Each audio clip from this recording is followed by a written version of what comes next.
ఇక దేశంలో ఎన్నో సమస్యలు ఉన్నప్పటికీ తెలంగాణలో మాత్రం కుక్కల సమస్యలు ఎక్కువయ్యాయి. కుక్కలే అని చిన్న సమస్య అని వదిలేస్తే చిన్నపిల్లల ప్రాణాల మీదకి తెస్తుంది. నీ కులం నా కులం, నీ మతం నా మతం అంటూ తేడా లేకుండా వ్యవస్థను చిన్న భిన్నం చేస్తున్నాయి. ఏదో ఎక్కడో ఒక చోట అనుకుంటే తప్పే. రాష్ట్ర వ్యాప్తంగా చిన్న పల్లెటూరు నుండి పట్టణం దాకా కుక్కలు లేని గల్లీ రోడ్లు లేవు. ఇటీవల కాలంలో చూసుకున్నట్లయితే ఎన్నో విషాదకరమైన సంఘటనలు చూశాం. ముఖ్యంగా హైదరాబాద్ లో పలు చోట్ల కుక్కల దాడిలో ఎంతో మంది పిల్లలు పెద్దల ప్రాణాల మీదకి తెచ్చింది. మరొక చోట ఏకంగా ఒక 4 సంవత్సరాల బాలుని ఆడుకుంటుండగా కుక్కలు దాదాపు 15-20 నిమిషాలు దాడి చేసి అతి క్రూరంగా చంపివేశాయి. ఇలా ఏ ఒక్క చోట అనుకుంటే పొరపాటే. రాష్ట్రంలో ప్రతి జిల్లాలో, మండలాల్లో, గ్రామాల్లో ఎక్కడో ఒక చోట కుక్కలు దాడి చేశాయని ఘటనలు చూస్తున్నాం. వృద్ధుడిపై కుక్కలు దాడి, మహిళల వెంటబడి మరీ దాడి చేసిన కుక్కలు, స్కూల్ పిల్లల మీద, ఇంటి ముందు ఆడుకుంటున్న పిల్లల మీద అతి కిరాతకంగా క్రూరంగా దాడి చేసి ప్రాణాలు పోయే పరిస్థితులు ఏర్పడుతున్నాయి. కుక్కలు దాడి లేని వార్తలను ఏ ఒక్క రోజు కూడా పేపర్లో గాని ఛానల్లో గాని చూడలేకపోతున్నాం. నిత్యం కుక్కలు చేసే దాడుల వల్ల ఎంతో మంది తీవ్ర ఇబ్బందులు గురవుతున్నారు. ఒక వీధిలో చౌరస్తాలు మనుషులు ఉండే కన్నా కుక్కలు అధిక సంఖ్యలో తిరుగుతున్నాయి. ఒక 10 ఇళ్లను దాటి మన ఇంటికి వెళ్ళడానికి 10 నుండి 15 కుక్కలను దాటుకుని భయంగా వెళ్లాల్సిన పరిస్థితి ఏర్పడుతుంది. ఇలా తెలంగాణ రాష్ట్రంలో చాలా చోట్ల ప్రతినిత్యం జరుగుతున్న సంఘటనలపై ఎన్ని కేసులు పెట్టినా, ఫిర్యాదు చేసినా వాటిపై చర్యలు తీసుకోవడానికి, నియంత్రించడానికి మాత్రం అటు అధికారులు, ఇటు ప్రభుత్వ ప్రజాప్రతినిధులు దారుణమైన నిర్లక్ష్యం వహిస్తూనే ఉన్నారు. ప్రజా ప్రయోజనాలను దృష్టిలో పెట్టుకుని కోర్టులను సంప్రదించగా వాటిపై చర్యలు చేపట్టాలని పదే చెప్పినా కూడా ప్రభుత్వానికి చలనం లేకుండా పోయింది. దాదాపుగా రాష్ట్ర వ్యాప్తంగా కుక్కల దాడి ఘటనలో 280 కేసులకు పైగా నమోదవగా దాడి చేసిన తర్వాత కంప్లైంట్ చేయని ఇంకా 100 కేసులు అలానే ఉన్నాయి. మరోవైపు మేము మేధావులం అంటూ నోరు లేని జీవులపై క్రూరంగా దాడి చేయడం సిగ్గుచేటు అంటూ జంతు ప్రేమికుల గొంతులు మురుగుతున్నాయి.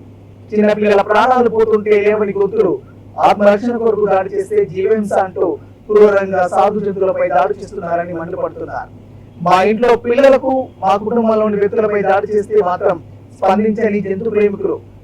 తెలంగాణ రాష్ట్ర ప్రభుత్వం, ప్రజాప్రతినిధులు, అధికారులు కుక్కలను నియంత్రించే దిశగా చర్యలు చేపట్టి త్వరితగతిన ఒక నిర్దిష్టమైన కార్యాచరణ మొదలుపెట్టి సమాజంలో మంచి వ్యవస్థను నిర్మించడానికి కృషి చేసేలా ప్రయత్నం చేయండి.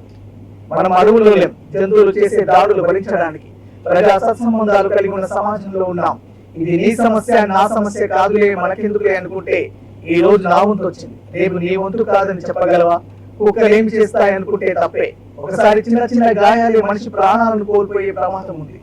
ఎంత మంచిగా కుక్కలను చూసుకున్నా, సాదుకున్నా వాటి బుద్ధి కుక్కతో ఒక వంకరలానే ఉంటుంది. కానీ మనం మనుషులం, మీరు అర్థం చేసుకుంటారని మనమంతా మన పిల్లల గురించి, మన కుటుంబాల గురించి కుక్కల దాడి నుండి రక్షించుకునే బాధ్యత మనందరి మీద ఉంది. రాష్ట్రంలో ఇలాంటి ఘటనలు పునరావృతం కాకుండా చూసుకునే బాధ్యత, భద్రత ప్రభుత్వం చేతుల్లోనే ఉంది. జంతువులను సంరక్షించడం, ప్రేమించడం ప్రతి ఒక్కరి బాధ్యత.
What?